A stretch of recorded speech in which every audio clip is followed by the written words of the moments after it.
because I don't know if anybody could do that except I would have to cut out all the things Louis does. I think I could do editing.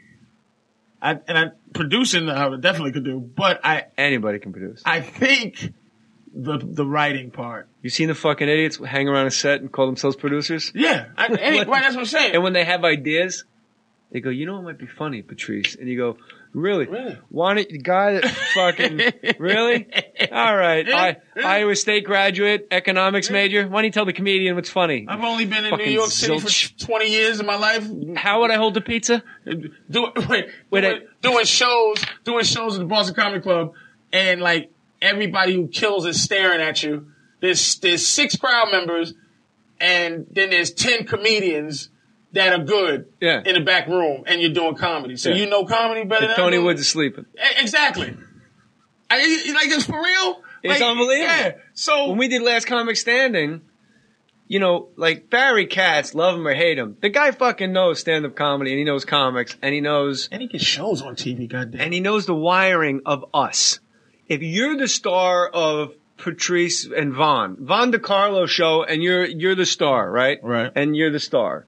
And when the network comes in and starts doing their shit dance on the two of you, Barry's the guy that can come in and go, "You just have to tell them. You got it. Whatever you want, man." And then he will go tell them, "Look, Patrice, you know, we just flew in. He's with his wife. It's a little emasculating. You bring him down a peg. These are thoroughbreds. They just know how to run and win races." And he gets the DNA of a comic. So when he produces something, you feel like safe, but you get people that come up to you on a set and they go, "Isn't it funny to hold the pizza in your left hand?" And you're like, "That's why we're fucking not recording right now? So you can come up and tell me that, fucking producer guy? You fucking zilch." Are you still with Barry? Yeah, I'm the lone survivor. I'm the guy. It's a marriage. There's ups, there's downs. I love him. You do love him, right? I fucking love the guy. Gave a speech at my wedding. You know why? He's the only person that knew her and me before we knew each other. You know what it is? I don't know why. I mean, I only can go back to a time. I haven't talked to Barry in a long time. Why is he not? What did he do?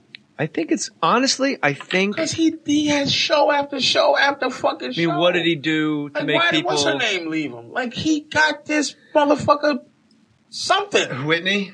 And he always gets his show on. Always. But see, let me say this right now on your podcast. There's some motherfuckers, like my manager is John Branstein. Okay. Now, nice guy. Nice guy. I love the guy. But I'm like, so when you fire him and Simon Katz. But I look at Becky and I look at Katz. And at my level. Yeah. That's who guys at my level. You look at Becky, you look at Katz. But what's funny is guys like Katz, everyone's gone through and left and come back. What the fuck is going on where... Like Dane Cook fired Barry Katz. That's what I'm saying, but Dane Cook made $9 million telling jokes. And then what? You tell your manager it fucking isn't working out? That's what I'm saying. What? It's that loyalty Good luck, Chuck. Or that thing that you go, this motherfucker, I look underneath my mattress, there's a 3 Arts logo. My mattress is fucking... Here's the problem. Produced by 3 Arts, you know what I'm saying? Here's the problem with being a manager. And this is what I think fortunately for mine and Barry's relationship, I realized this early. The problem with being a manager is the more successful you get, the less your clients need you until it comes completely full circle where you're Whitney Cummings and you have your own show and you're arguing with the network and Barry can go step back. Like when a manager or like a coach on basketball, when a player starts yelling at a ref and the coach puts him behind him and the coach does it, that's what a manager's job. But between getting gigs and doing like improvs and getting your price up and getting your own show, you don't fucking need him at all. He's dead weight. But you don't care when you have that loyalty thing. But my thing is, I'm getting at this age where I'm battling loyalty, where I'm going, look, man, I'm looking around me and guys that may have a lesser nice guy reputation there's work. What is it about cats that people are so quick to badmouth the guy? You know what? It's a reputation. It's because he's honest, dude. He'll tell you he doesn't think you're funny. The reputation is that he's a scumbag in the game. I don't know. Look, I'm just saying. I didn't say shit. You got big eyes and shaking your head. Because I'm like, yeah. Well, how? Exactly. I'm not getting big. Exactly. I'm not defending him. I'm asking. Why I didn't never fuck with Barry. He was interesting because I was a young new guy. That was Barry's niche. Yeah. You know, to get the young talented motherfuckers in. Yeah. When I first came, I just didn't like Barry's that the thing you do. I didn't like him. You didn't sign with him because you didn't like his voice? I didn't like that he always seemed like he was trying to get in your mind. I didn't like it. Let me answer that question with a question. Yeah. Yeah, but Barry's also a guy, if you go, shut the fuck up, he'll go, fair enough, man. But Jay, that's the relationship that you have with him, which helps. See, I didn't have that. Barry was very intimidating. He was the guy, he handled you. You thought he was Dirk Nowitzki. Yes. Yes. He was fun. He looked just like him too, by the way. Yeah. Barry looks just like Dirk Nowitzki. And he's 6'7", like Dirk. And he's up there in height, so people freak out. I used to feel like he used to try to be a guru with me, but he was trying to be a guru. But I avoided him when he did. Now I'm at a place where I could go, Barry, listen, just shut the fuck up. But back then, I was new, and I was like, you see, he had Red Johnny, he had Keith, he had Juan, he had you, he had everybody who was somebody in the game in New York. Chappelle. So, that's the story I heard. The Chappelle story with him. That's the one I could go back and go, this is what I heard. Whether it's true or not. I'd like to hear about it. Dave's dad died. This is what I heard. And again. I think I've heard this too, but I want to hear. Dave's dad died in Ohio.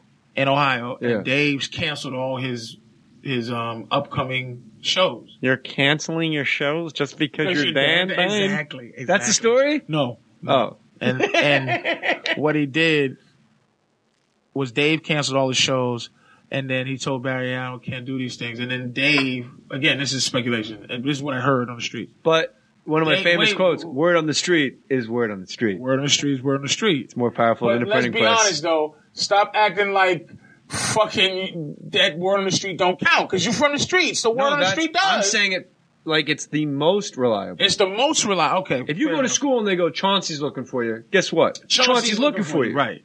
If you read the paper and they go, this might happen, right. But you know from going to public school, you show up and they go, ooh, Anthony said, and you're like, wow, and you all day, you knew that motherfucker was going to come out and hit you in the face. Yep. Because someone just said it. So the word on the street is word on the street. Was that Dave was mourning, pulled out. Barry didn't cancel the gigs. He waited until it got too close to cancel. Right.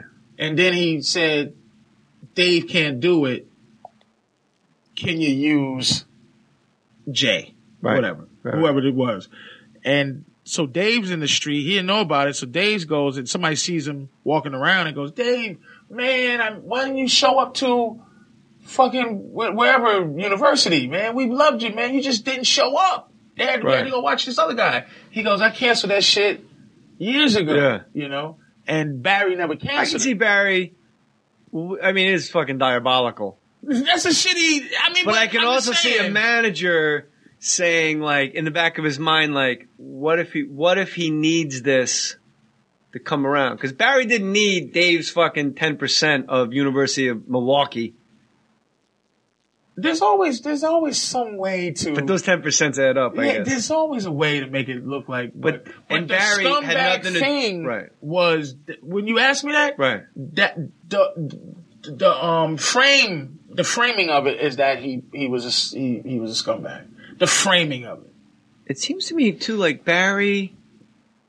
He's a guy that he's very polarizing. But the thing about people will fucking if he's this way, you go like this. This is the motherfucker that like me who's having trouble with the whole system. I have a guy that I love as a person, but are we getting as many things as we can get? And I start going through this, and you go, wait a minute. If everybody feels Barry is this dude that is some scumbag, right? Why are they doing so much business with him? Like he gets business done, right? Or Becky, he gets shit done. He gets. I've never heard anybody say Dave Becky was a scumbag. I've heard bad things about Dave. Oh, really? Yeah. The only guy, it's all bullshit. Bernie Brillstein's the only guy that died without a negative thing said about him. Right. You never heard nothing about Brillstein. Always, even Raph, the guys at my level that I would know. I never even heard that much anything really about Messina. I actually like he's a fucking crazy person. I went to his house because he has a wiffle ball tournament at his house, and I grew up playing wiffle ball every day. And I went in there with a chip on my shoulder, like, man, I'm gonna fucking school these fucking Dungeons and Dragons zeros at this fucking wiffle ball. And he had a wiffle ball stadium, and they hyped it to me. Like, you gotta go, wiffle ball stadium. And you wiffle ball is supposed to be like Bugs Bunny, like 3 miles an hour and his big looping curveballs and shit. Right. These motherfuckers tape the ball and just throw it as hard as they fucking can. And you're holding that little plastic bat, and I'm going, and now I'm the new guy. I'm the interloper. I'm the brand new guy in this Patton Oswalt, David Cross world. I'm the jock. You know what I mean?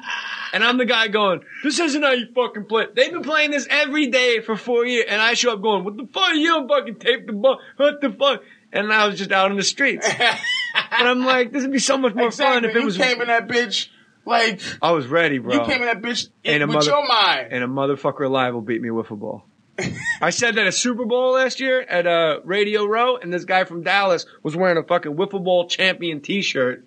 Ben and Skin is this radio show in Dallas, and he challenged me, and we cleared out a fucking banquet room. And this, I just hit him. It was crazy. And he had to go on the radio, and everybody just called and made fun of him because they filmed it and they go, we'll put it on YouTube. Your humiliation. I said, all right. It was like fucking Roy Jones and James Toney's talking shit to him. When did you know you were funny? When did you know you wanted to do comedy? I didn't mean to stump you. Jesus. The look on your face. Seriously? Yeah. 17. 17? Like dead ass, and then it took till I was 22 to do it. So I talked myself out of it for 5 years. I just didn't do it, and finally I did it at 22, 1992. But at 17, I wanted to start. Are you going to start talking yourself into shit? I do. You gotta understand, dude. You're talking to Is that true? A different dude. Is he a different dude now where he talks himself into shit as opposed to talking himself out of shit? I'm seeing that, yeah. Yeah, good. I'm better at that. You're too fucking good to be a guy on the shelf. You can't be like the guy on the bench because the coach doesn't know you're there. You gotta be the guy to get on the plane and go do the office. You're too fucking funny. And you have a presence that's too... I'm way better than I used to be, though. And you're way better. Here's the other thing. And in terms of attitude, way better. This is going to sound cocky as all fuck, but we both know it's the reason we're in the business. Okay. You see guys on Star Search and even the Improv, and you go, I'm better than these motherfuckers. Right. You know, when you go and do these shows, you can kill them. You can crush them. Do me a fucking favor, and the next time they ask, get on the fucking airplane and do the show. Because you're too good not to do it. And when you do it, all those people splinter off into their other shows, and all it takes is one out of those 14 bullshit producers to get two broke girls and go, hey, you know who'd be a great super? I don't know it's super. I felt you know that. who can play Bookman? Bookman. The new Bookman. He wouldn't do Bookman. No, I know. I'm just saying. I know what you're saying. He didn't have to suck anybody's dick, and for the money, who cares? The Charlie Sheen roast was a big step in that Huge. direction. Because my instinct usually is to say, get the fuck out. But like I said, the instinct to say no is always there with a reasoning that could make sense. Like I didn't do Flavor Flav roast because I didn't do it because of, I didn't know him. So I decided to do the Charlie Sheen roast helped me in that terms. But I'm a lot better with that than I was a long time ago. I will give myself credit for that. So, what's the weirdest celebrity that you've met that you were surprised they knew who you were? Slash. Really? Yeah, Slash is a fan. And he knew you from He knew Tough me Crowd? from Stuff. He just Stuff. Yeah, he just knew me already. So that was very interesting. And where'd you guys bump into each other? At the roast. Oh, really? Yep.